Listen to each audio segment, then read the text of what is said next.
Hey everyone, welcome to the show. I've ever wished you could just escape your life and find a whole new family. Oh, Well, yeah. that's what happens in this heartwarming contemporary romance novel. Make sure you like and subscribe Well, yeah. to the channel for more deep dives, just like this one. Okay. Today we're diving into A Wedding in Lake Como by Jennifer Probst. Right. You can find the Amazon link in the description. Okay. It follows Aurora, a successful life coach in New York City, whose perfectly crafted world falls apart after her mother's sudden death. Right. And what she discovers on a trip to Sicily to uncover family secrets will turn her entire life upside down and might even lead her to true love. It's interesting how the novel uses that classic romance trope, the journey to find yourself, but grounds it in something really tangible, family. Yeah. It's not just about finding love, it's about uncovering hidden truths and understanding where you come from. Okay, let's unpack Aurora's initial situation. Okay. She's this driven, successful life coach, the epitome of a boss lady in New York. But after her mother's death, she feels completely lost and adrift. It makes you think about how even the most carefully constructed lives can be shaken to the core by unexpected loss. Exactly. And this loss triggers a chain reaction. Aurora starts to question her seemingly perfect relationship with her boyfriend, Jason. Okay. They're both ambitious, career-driven individuals. Right.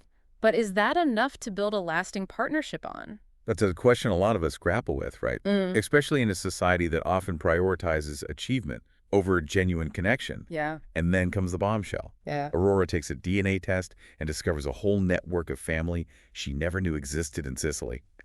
Wow. It's a complete shock, especially considering how secretive her mother was about her past. It's like finding a missing piece of a puzzle. Yeah. But that piece suddenly reshapes the entire picture. Right. This discovery is the catalyst for Aurora's journey, Right. both physically to Sicily and emotionally, as she tries to understand this new facet of her identity. So, on impulse, she books a flight to Sicily.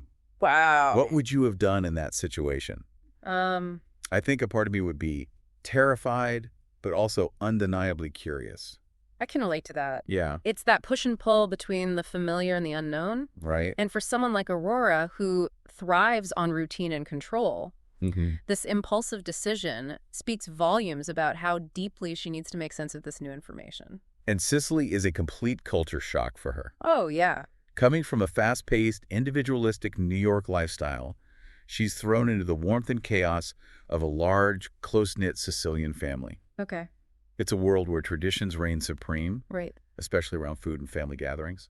The book does a wonderful job of capturing that contrast. Yeah. You can almost feel Aurora's initial discomfort as she tries to navigate these unfamiliar customs.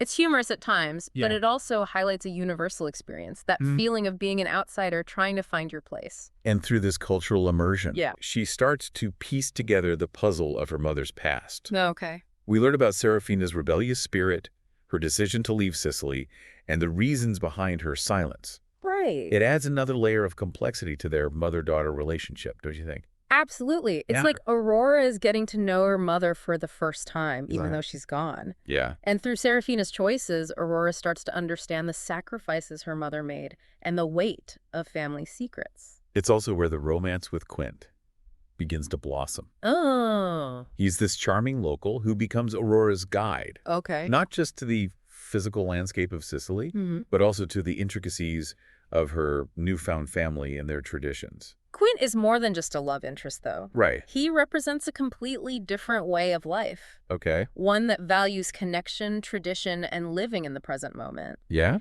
He challenges Aurora's perspective on work, success, and happiness. It makes you wonder, are those things we're taught to strive for actually fulfilling in the long run?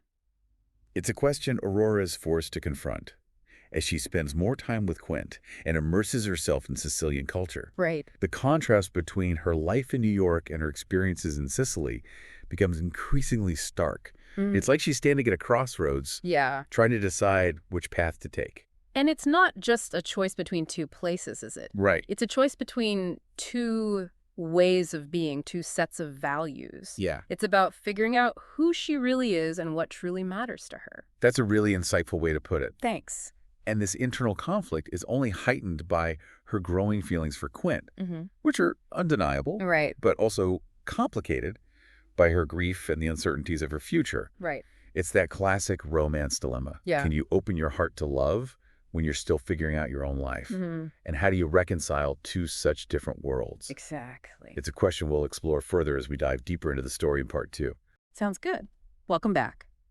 So we left off with Aurora, caught between two worlds, her old life in New York and this newfound sense of belonging in Sicily.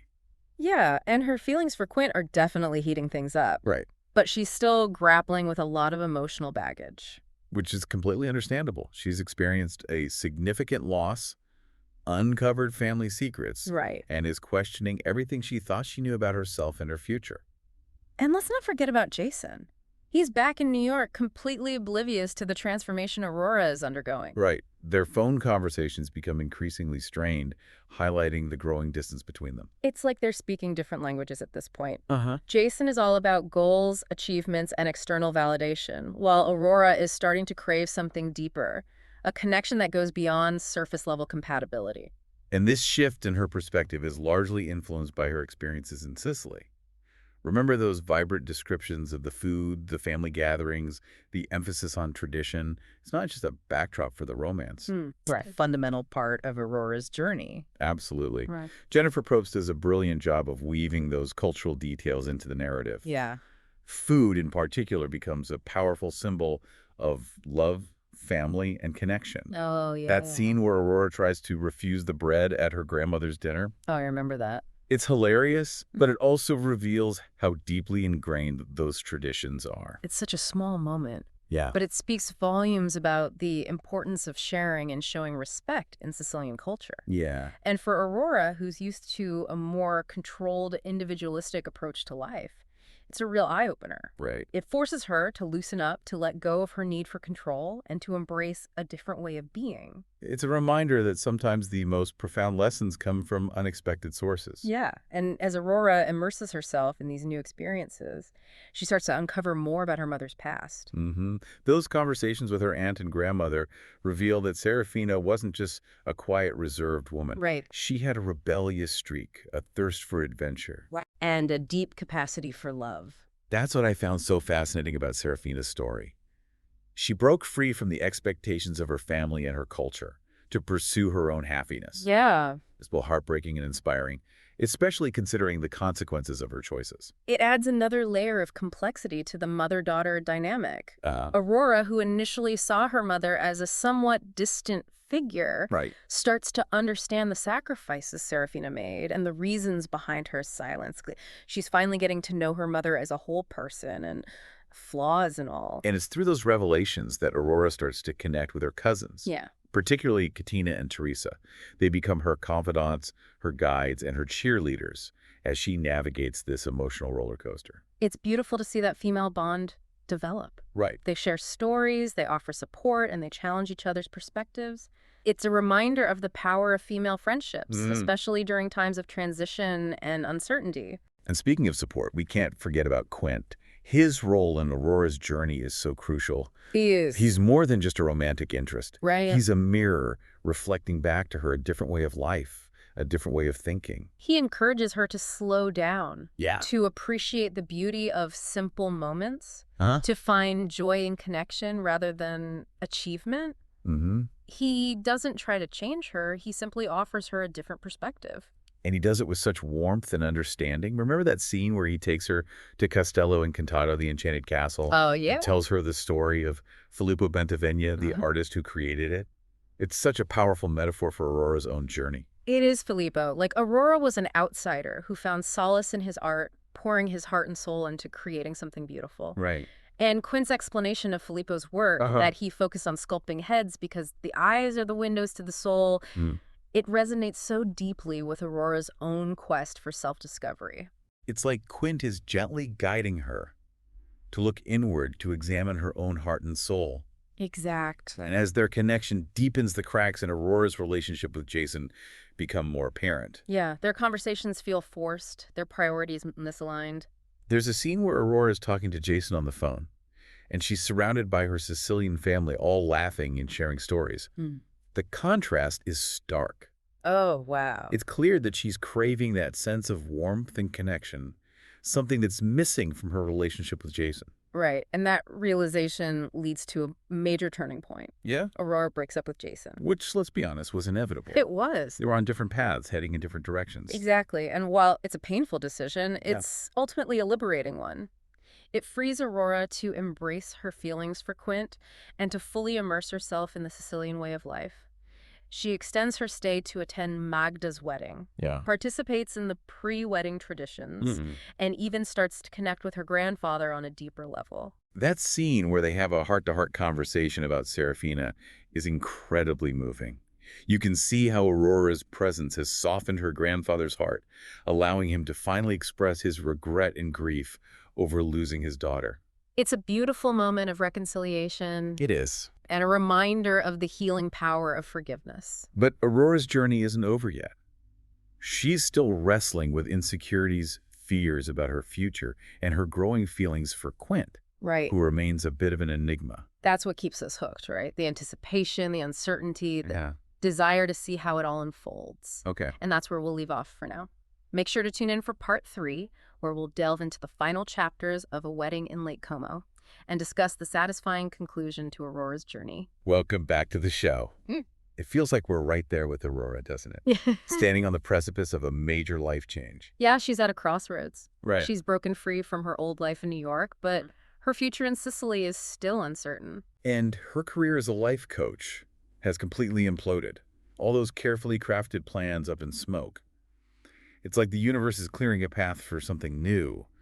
But it's definitely a scary place to be. It is for someone like Aurora who thrives on structure and control.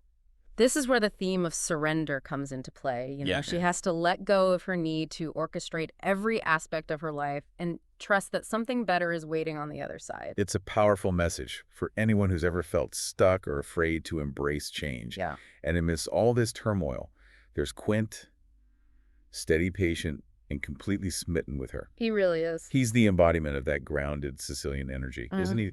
He offers her a safe haven, a place to land as she sorts through her emotions. A rock. Right? And their connection just keeps deepening. There's a scene where they're walking along the coast, and Quint opens up about losing his mother when he was young. It's a glimpse into his own vulnerabilities, and it creates this beautiful sense of shared understanding between them. It's those moments of vulnerability that really solidify their bond. Right. They're not just two people falling in love, they're two souls connecting on a deeper level. But there's still that lingering question of what happens next.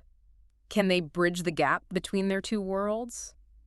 Will Aurora find the courage to take a leap of faith? It's a big question. It is. And then comes Magda's wedding. This vibrant celebration of love and family.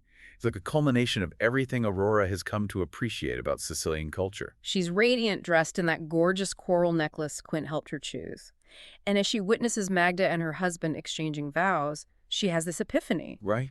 It's like she finally sees what true love can be. It's not about ambition or social status. It's about shared values, deep connection, and unwavering support. Those are the things that matter. Exactly. And it makes her realize that her relationship with Jason was built on a foundation of sand. They were chasing after the same goals, but their hearts weren't aligned. We're on the same page. Right. Yeah. It is. And Aurora, heartbroken, but also incredibly clear-headed, returns to New York, knowing that she can't go back to her old life. She closes her life coaching business for good, a decision that signifies a complete break from her past. It does. It's like she's shedding a skin, making space for a new version of herself to emerge. And she throws herself into writing, channeling all her experiences, her grief, her newfound understanding of love into her work. This is where the book beautifully subverts the traditional definition of success, doesn't it? I think so. Aurora finds true fulfillment, not in external validation, but in creative expression. Exactly. It's a reminder that sometimes the greatest rewards come from pursuing our passions, even if they don't fit the conventional mold. And Aurora's success as a writer proves that her story, her voice, resonates with others. But what about Quint? He reaches out, of course. He does. Professing his love and assuring her that he'll wait for her to make a decision. He's a good guy. He is. Yeah. It's a testament to his character. It is. He doesn't pressure her or guilt her into choosing him. He simply offers his unwavering support. I like that. And Aurora, inspired by her mother's courage and her own newfound sense of self, decides to take a leap of faith. She books a one-way ticket back to Sicily, ready to embrace a future with Quint. Wow. The final scene is so beautifully written. Quint waiting for her at the airport, his eyes filled with love and relief. It's the culmination of their journey, a testament to the power of taking risks and following your heart. Yeah, sometimes you have to just go for it. You do. Yeah. It's a reminder that sometimes the greatest adventures start with a broken heart and a one-way ticket to the unknown. And that sometimes the most important journey is the one that leads you back to yourself. What resonated most with you about Aurora's story? Was there a particular moment that made you think, I'd do the same thing? Share your thoughts in the comments below, and don't forget to like and subscribe for more deep dives into your favorite books. Thanks for joining us, and until next time, happy reading.